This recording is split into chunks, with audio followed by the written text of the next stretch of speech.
Good morning, students. Myself Yashika, your history teacher. Welcome to all of you in our history class of 11th standard.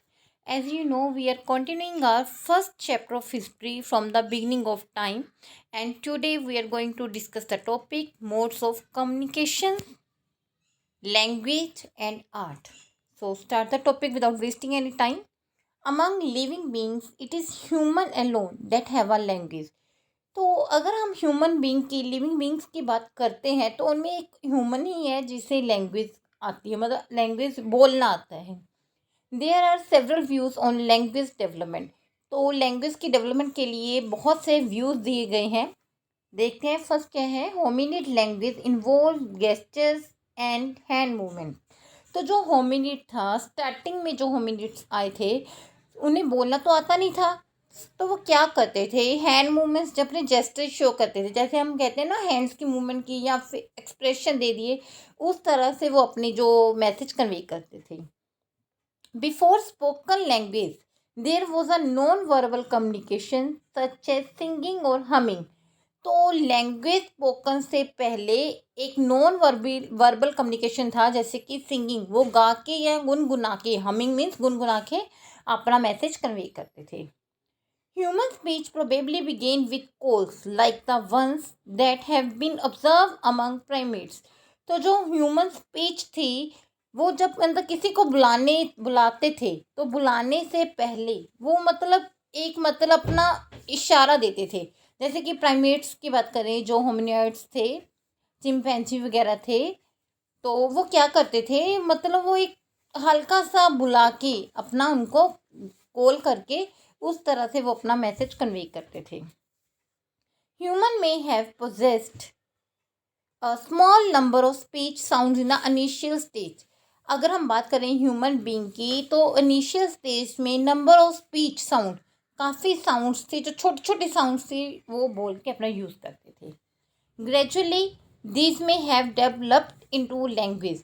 तो धीरे धीरे जो उनके sounds थे, smaller number of sounds थे, वो धीरे धीरे लैंग्वेज में कन्वर्ट हो गए. Important to note that brain of Homo habilis had certain features which would have made it possible for them to speak. तो ये एक बात नोट करने वाली है कि जो मतलब होमो हैबिलिस से स्टार्टिंग का ह्यूमन बीइंग था, रिगार्डिंग जो होमिनॉइड्स की तरह थे, उनके बीच में एक फीचर्स था कि जो वो मतलब which would have made it possible. तो जो इनका ब्रेन था वो उनको स्पीक करने में काफ़ी ज़्यादा हेल्प करता था, पॉसिबल था कि अगर वो बोलते थे तो उनका जो एक ब्रेन का फंक्शन था वो उन्हें मतलब पूरी तरह से हेल्प करता था.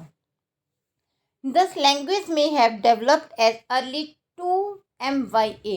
तो इस तरह हम कह सकते हैं कि जो लैंग्वेज की डेवलपमेंट है अर्ली 2 मिलियन ईयर एगो पहले हो चुकी थी. Some suggest that language developed around the same time.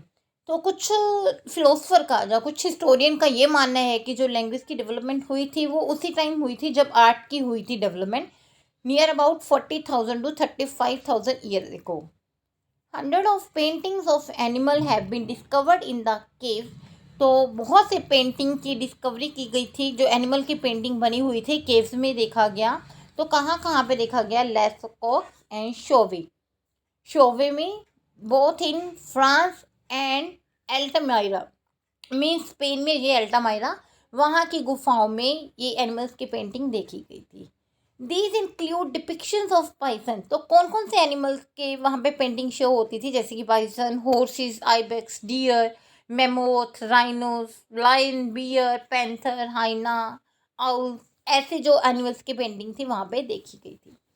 These groups could share hunting technique and knowledge. तो ये जो ग्रुप थे उन पेंटिंग के थ्रू अपनी हंटिंग की टेक्निक भी शेयर करते थे. And wild painting and engraving, painting बनाते थे मतलब हंटिंग टेक्निक की, एंड जो हार्ड सरफेस पे खुदवाते थे, एनग्रेव करते थे. क्यों?